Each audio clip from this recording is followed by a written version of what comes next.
নেত্রকোনায় সেনাবাহিনীর আয়োজনে জেলা প্রেস ক্লাবের সাংবাদিকদের সাথে এক প্রীতি ক্রিকেট ম্যাচ অনুষ্ঠিত হয়েছে। টানটান উত্তেজনার মধ্য দিয়ে মঙ্গলবার বিকালে সাতপাই আধুনিক স্টেডিয়াম মাঠে 15 ওভারের এই খেলাটি অনুষ্ঠিত হয়। টস জিতে প্রথমে ব্যাটিং করে নেত্রকোনা জেলা প্রেস ক্লাবের সাংবাদিক খেলোয়াড়রা 3 উইকেট হারিয়ে 157 রানের চ্যালেঞ্জিং টার্গেট দেয়। পরে আনন্দঘন পরিবেশে সেনাবাহিনীর ক্রিকেট দল 14 ওভার 4 বলে 3 উইকেটে 158 রান করে খেলায় জয়ী হয়। শেষ মুহূর্তে ক্যাম্পের উপ অধিনায়ক মেজর জিসানুল হায়দারের এক ছক্কায় খেলার মোড় ঘুরিয়ে দেয়। খেলায় অংশগ্রহণ করেন নেত্রকোনা অস্থায়ী সেনা ক্যাম্পের অধিনায়ক লেফটেন্যান্ট কর্নেল নূর-ই আহমেদ আল শাফি, উপ অধিনায়ক মেজর জিসানুল হায়দার সহ অন্যান্য সদস্যরা। জেলা প্রেস ক্লাবের পক্ষে খেলার অধিনায়ক ছিলেন প্রতিদিনের সংবাদ ও আনন্দ টিভির নেত্রকোনা প্রতিনিধি আব্দুর রহমান। এ সময় উপস্থিত ছিলেন নেত্রকোনা জেলা প্রেস ক্লাবের সদস্য সচিব ম কিবরিয়া চৌধুরী হেলিম, সাবেক যুগ্ম সম্পাদক আলপনা বেগম, চ্যানেল আইয়ের জাহিদ হাসান, মাছরাঙ্গা টেলিভিশনের মিট মনিরুজ্জামান, মাই টিভির আনিসুর রহমান, নিউজ 24-এর সোহান আহমেদ কাকন সহ বিভিন্ন প্রিন্ট ও ইলেকট্রনিক মিডিয়ার সংবাদকর্মীরা। খেলা শেষে উভয় দলের অংশগ্রহণে একটি আনন্দঘন পরিবেশ সৃষ্টি হয়।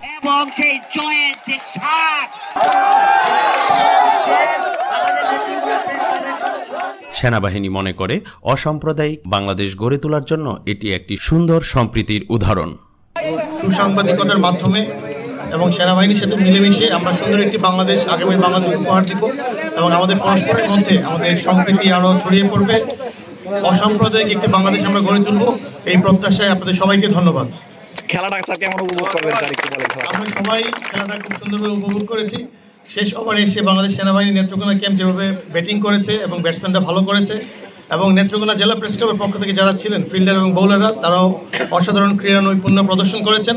আমরা সবার উজ্জ্বল ভবিষ্যৎ কামনা করছি। ক্রিকেট ম্যাচটি আমাদেরকে যে উৎসাহ উদ্দীপনা জুগিয়েছেন নেত্রকোনার বাংলাদেশ সেনাবাহিনীর নেত্রকোনা ইউনিটে যারা দায়িত্ব পালন করছেন, আমি অত্যন্ত শ্রদ্ধার সাথে কমান্ডিং অফিসার সাদি স্যারকে ধন্যবাদ, সাফি স্যারকে ধন্যবাদ এবং জিসান স্যারকেও ধন্যবাদ এবং সেই সাথে এই টিমে যারা অংশগ্রহণ করেছেন, আসলে বৃত্তের বাইরে এসে আমাদেরকে যে উৎসাহ উদ্দীপনা জুগিয়েছেন এবং আমরাও লেখালেখির সাথে সম্পৃক্ত, আমাদেরকেও এই বৃত্তের বাইরে এসে ওনাদের সাথে যে আমরা একত্র হয়ে আমরা যে এই প্রীতি ম্যাচটি আমরা সুন্দরভাবে সম্পন্ন করতে পেরেছি, মাঠে ময়দানেও আমরা কাজ করে যাব মানুষের কল্যাণে, দেশের কল্যাণে।